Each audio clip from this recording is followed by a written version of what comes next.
going on, y'all? Let me make sure the levels is good. As always, y'all know what time it is. Lynx Live. I'm your host, Dame Lynx. Remember, love yourself, no exceptions, man. And I'm back. I know I took a little month off. You know, I've been doing this for a year. I figure I deserve a break. You know, I wanted to go sit tight. I had to handle some things. I had to go back home for a minute. Shout out to Georgia, you know, Columbus, Georgia, Atlanta, Georgia, where I live. But I'm back. I'm back with another hot episode. Real quick, run on over to Soundcloud, type in DAME LYNX. Make sure you subscribe so you can get into all my music and everything that I'm doing on there and new episodes of the show every week. And also, yeah, I know I've been slipping with the YouTube, but go on over there and subscribe anyway. Run over to YouTube, type in the same thing. Because I'm updating it. It's coming. Give me some time. Give me a little grace. But anyway. So over the break, we had a couple projects that I'm really feeling that came out. Our girl, Bia. Now, y'all know how much I really love Bia. She dropped her EP called Really Her. And I love it. You know, I brag about Bia all the time. I really like this project. She's really rapping.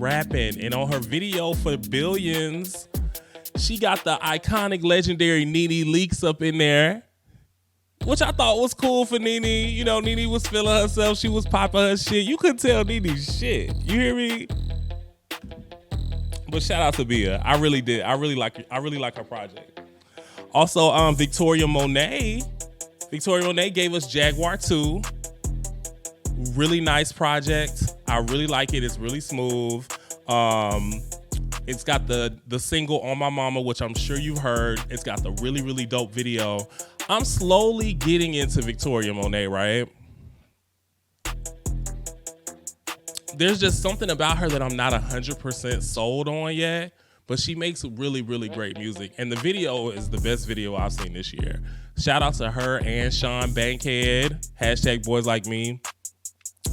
Really great video. Really great video. So make sure you check that project out. Travis Scott dropped his 4th studio album, Utopia. People have been waiting on this project for quite some time. It was highly anticipated, probably the most anticipated project of the year, because he was playing around with the release dates. Well, he sold over 500K his first week out. I personally wasn't feeling Utopia. The sound of it just to me felt like super distracting, and I really just couldn't get into it. So I don't know, but you guys love it. Travis Scott has a very strong fan base, so I definitely knew he was gonna do numbers. Like, people love Travis Scott, but I don't know. I'm gonna sit this project down for a second. Maybe I'll revisit it when it's colder. But it was just overly produced to me. All right. The single that I kind of love the most, no lie, is this Offset and Cardi single, Jealousy. I really like it. So they instantly had me with the 3 6 Mafia sample, right? Y'all know how much I love 3 6 Mafia.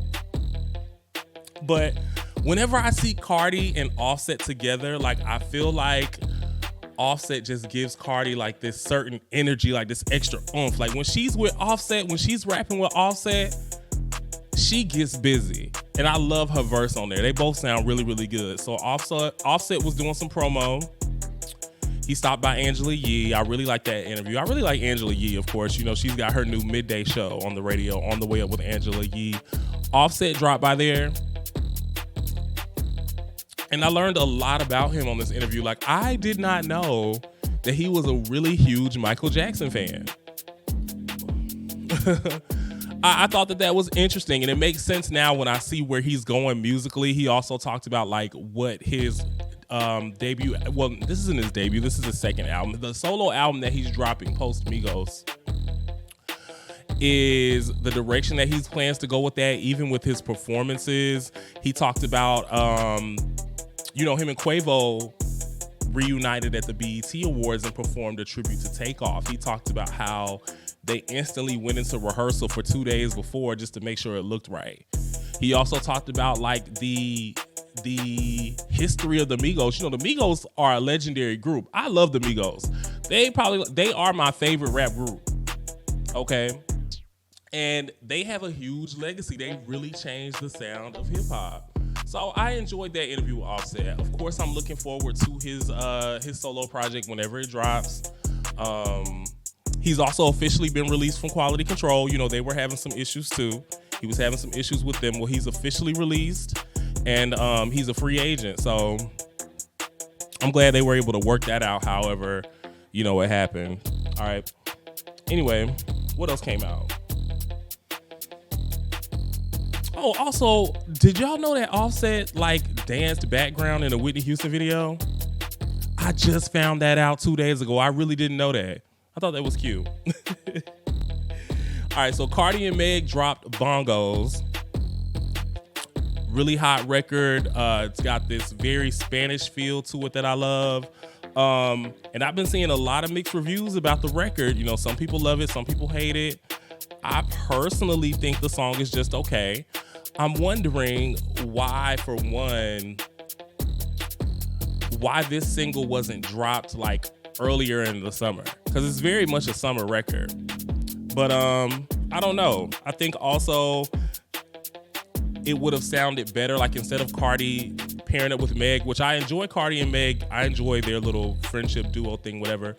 But I feel like for me, since Latin music right now is so prominent, it's becoming so mainstream, and Cardi is definitely gonna head over that way whenever she's done with hip hop, of course. I would have felt better if she would have had like one of the Latin girls on it. I thought that would have made it sound better for me, because Meg, to me, totally showed up and cleared Cardi out the water when it came to the verses. And even in the video, you know, Megan is a trained performer. The video looks stunning, of course. Cardi is great with the visuals. Cardi never disappoints when it comes to the visuals, so I expect it. And Meg is good with her visuals too, now I think about it. So, and we remember what WAP looked like. That was a mega smash. So, I don't know, excited to see these two ladies working together. Definitely excited to see these two ladies working together. As far as the record, I'm not a huge fan of it, but you know, people are gonna love it or hate it. That's the thing about art, it's subjective, you know? Everybody doesn't always have to like the same things. Everybody's not gonna feel the same way about a song that you may feel, you know, and that's okay, you know? Anyway, they're set to perform the new song Bongos at the MTV VMAs. So you know I'll be tuned in. Next week we're gonna be recapping the VMAs. So make sure you tune in next week for that. And I'm excited to see them perform, because both of them do amazing on stage. When it comes to the stage, Cardi and Megan, they're good.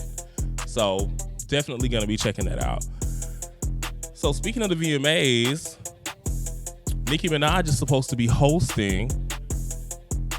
Of course I'm gonna be tuned in. I want to see how that goes. But Nicki Minaj also gave us her debut single from Pink Friday too. Now it's a pop record. It's called Last Time I Saw You. And I like this record. I really do like this record. Is it my favorite Nicki Minaj record of all time? No. But I really do like the direction.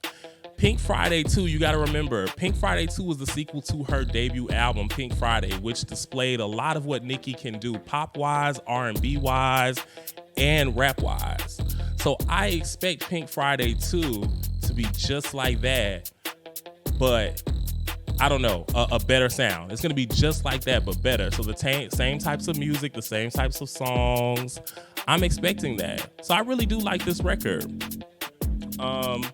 She stopped by Zane Lowe and did an interview, and she talked about the importance of when you're a leader in the game, you know, you're supposed to take risk and maybe drop records or sounds that may not always be received. You know, you got to be willing to take those risks. So I like that. As far as transitioning to the era of Pink Friday 2 and what I'm expecting to see from Nicki and the sound of the album, you know, she's still on the quest to get her classic album. I personally don't feel like Nicki Minaj has a classic album yet. So I feel like Pink Friday 2 is supposed to be that to her. I think Queen is a good transition. Queen is very, very solid. I've taken the time to revisit Queen this year, and that album aged really, really well. So right now, Nicki's performing at a high volume. She's performing and producing, you know, great record. She's giving us some hits. So I'm loving what she's doing right now. So we'll see. Pink Friday 2's coming out in November. Of course, the Barbs are ready and we can't wait for it. And we want to see her host the VMAs next week. You know, we're going to be tuned in for that because I'm sure Nicki going to be talking her shit. She's going to be performing too. Funny how MTV is using the girls to get the people to tune in, because we know Nicki, Cardi, and Megan in the same building, knowingly that Nicki has beef with both these girls and she's hosting, they're performing. So I just find it funny how they're using those girls for the VMAs. Anyway, tune in next week for the recap of that. What else we got? What else I got on my list? Okay, Beyonce. So, okay. Beyonce and this Renaissance tour is blowing my mind. I'm obsessed. I'm obsessed with Beyonce like when I used to be obsessed with Beyonce back in the day. This tour is amazing. Okay. So far, the tour has generated over $500 million. That was as of the beginning of September. Okay, so imagine, she's not done yet. She's got like another month left. The looks, she's displayed over 100 looks and counting. Because once Virgo season hit, she was changing clothes every single day, all her outfits. She been popping tags this whole tour. You hear me? Beyonce looks amazing. She looks refreshed. Also, this tour, before this, Madonna had the highest grossing selling female tour with her tour back in 2008, Sweet and Salty, Sticky and Sweet. I remember the year. But now Beyonce now has the highest grossing female tour, period, with this Renaissance tour. I don't blame you. You know, I love it. I've been peeping in. I can't wait to pull up my Instagram every morning just to see the new outfit that she's gonna wear. And she been going crazy since Virgo season hit. Oh, Diana Ross showed up at her birthday show on September 4th and sung happy birthday to her. And let me tell you, it was just so adorable to see Beyonce excited to see another celebrity like in that way. Like in the way that we love Beyonce, you can tell that she genuinely loves Diana Ross the same way, and vice versa. Beyonce's that girl. Say what you want. I love it. I love everything about this Renaissance tour. But why is Erykah Badu upset? Y'all seen Erykah Badu been throwing a little shade. She said y'all look like aluminum foil attending Beyonce's show. She said that she inspired Beyonce's top hat. I don't know. Is she playing or is she for real? What y'all think? Well, Rihanna and A$AP Rocky have welcomed their second child. Congrats to them. You know, she was just pregnant last year, had the baby, and got pregnant again. She debuted that at the Super Bowl. Well, the baby was born, their second baby boy. I think the first baby is a boy too. Was born on August 1st. It's been reported the name. Now, I haven't heard this from Rihanna or A$AP Rocky, but reportedly they named the child Riot Rose Mayers. I believe their first child's name is RZA from the Wu-Tang Clan. So, hey, congrats to Rihanna and A$AP Rocky. You know how much I love that couple. They look so great together. Beautiful family. Now maybe Rihanna will finally give y'all this album she's been telling y'all about for 6 years. All right. Now, unless you've been living under a rock, I'm sure you guys have heard about the Lizzo lawsuit. I personally don't know what to believe. Lizzo's been accused of showing favoritism, sexual harassment in the workplace, forcing and coercing people to participate in sexual acts, you know, excluding some girls, different things like that. And when the story first dropped, it was a lot of talk. But the last few weeks, we haven't heard anything. So I'm not sure what to believe. These are some former dancers of Lizzo that are accusing her of this. So we'll see what happens with that. You know, she was set to headline Made in America with SZA, and they ended up canceling that due to unforeseen circumstances. I personally just don't think the tickets were selling. But could it have been this Lizzo drama, the lawsuit? Maybe. I don't know. You know, everybody's quick to distance themselves from you when you've got this attached to your name. So we'll see what happens. Like I said, I don't know what I believe when it comes to that. I don't know what I believe. After the Megan and Tory trial, I don't believe shit till I see the court documents. Because you just don't know. Anyway. Ciara, our girl Ciara is pregnant again. Her and Russell Wilson are expecting, I think this is their 4th child now. I like that. You know, Ciara and Russell really annoy me with how much they love each other. But I'm just hating. Congrats to them. Ciara also gave us an EP. You know, she's independent now. And she gave us a 6-song EP, and I love it. I think it's very telling of where Ciara is in her life right now. The music is fun. It's mature. I like that Ciara EP. She did the single with Chris Brown, How We Roll. Real cute video there too. I don't know if I like that one better than On My Mama. I don't know which one I like better. But shout out to Ciara. Congrats on the pregnancy and congrats on the EP. I love it. Doja Cat. So listen, a lot of y'all have had a lot to say about Doja Cat when they're like, what's up with Doja Cat? Why is she demonic? Is she this? Is she that? All bullshit aside, I don't know what the imagery is about, but I personally feel like this era for Doja Cat musically is going to slay. Okay? That's what I feel. Let me know. Her album's dropping next week. I'm definitely going to be tuned in because I like the music. I don't necessarily like the videos or the imagery and things like that, but I like it.